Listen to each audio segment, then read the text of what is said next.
If you're trying to lose weight, you've heard of GLP-1.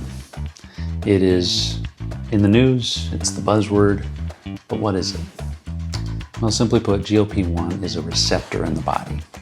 What receptors in the body do is that they receive proteins. A protein clicks into a receptor, and that makes something happen. For GLP-1, this receptor, when it's activated, it reduces hunger. It reduces the desire for more food. It also reduces impulsivity and a lot of other things that we're finding out now using GLP-1 agonists in humans.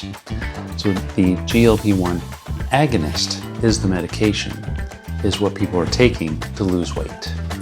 An agonist, just for your review, won't get into it too much, is that piece that goes into the receptor to make it work, to activate it. Remember, this receptor is in the brain and it's in the stomach. When it's activated, you are not hungry. So, what activates it? Well, sugar does.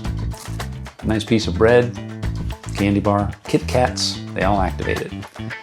Protein, you name it. Whatever you're putting in your stomach, if there's energy in it, it's going to activate the GLP-1 receptor.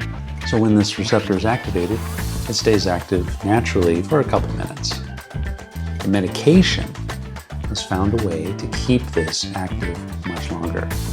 So you eat less. If you eat less, then you generally are going to be less. You're going to have less of your body. That's an odd way to say it, but you know what I'm saying. When you eat less, you have less calories and you're going to lose weight. And we see people all over the spectrum losing weight.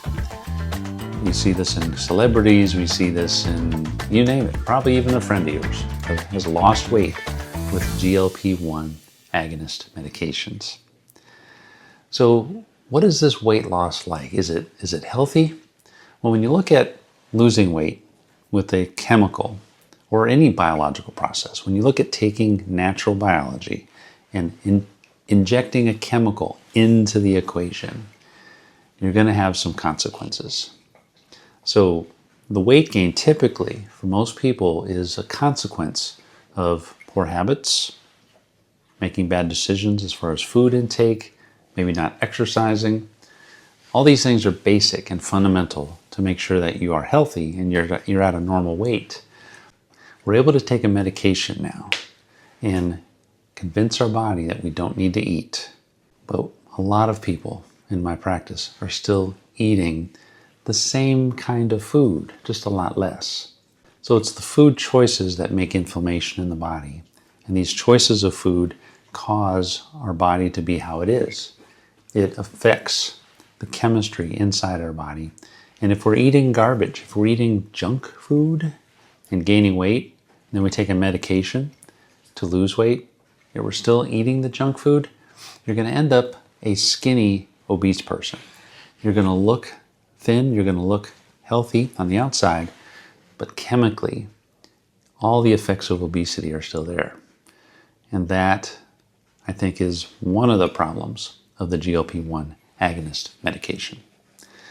The second problem, and it's still open to debate how much of a problem this is, but I don't love this idea. The GLP-1 medication changes dopamine in the brain. When you eat that Kit Kat, you get that little boost of dopamine. You get that feeling like, all right, life is great. I have a Kit Kat. When you eat whatever it is that makes you feel good, or drink what you drink, that gives you that dopamine. That dopamine is important. Overdoing it is bad for you. It's not ideal. But underdoing it, that's not great either. You got to have just the right of rewards in your mind going on to keep you motivated, to give you initiative, to help you still be the person you're supposed to be. Well, this GLP-1 agonist medication actually inhibits that. We're finding, whether good or bad, don't know, I think the jury's still out on this, is that when you're taking the medication, addictions are not as powerful in your life. That's nice. If you're addicted to bad stuff, you want that. What if you're addicted to good stuff? You don't want that.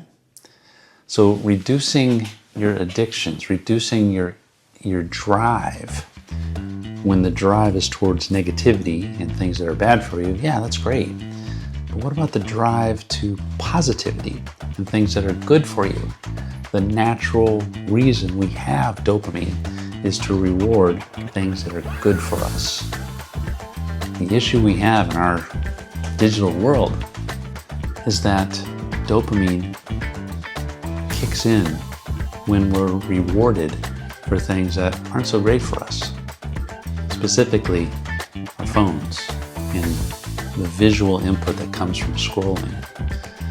We do that because we have this chance of getting a little dopamine hit, which is negative, turns into a little bit of an addiction. But that system is there for a reason. It's there to give us drive, to give us purpose, to give us goal setting, to achieve. So if we turn this off with GLP-1, sure, we may not hit the bad habit as much, which is great, but we may not do the things that we really need to do in life, like maybe pay bills, or go to work, or set a goal that will improve you. So GLP-1, there's two sides of the coin. One side is that we see people lose weight, which is what we want. Of course, we don't want people to have a lot of extra weight on their body because that is a heart disease issue. But the price to pay, I don't think we know what that is yet.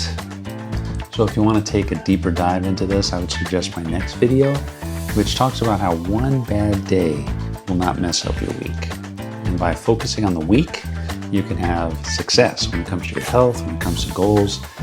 One bad day is not going to mess you up. And that video does get into some of the psychological components of motivating yourself.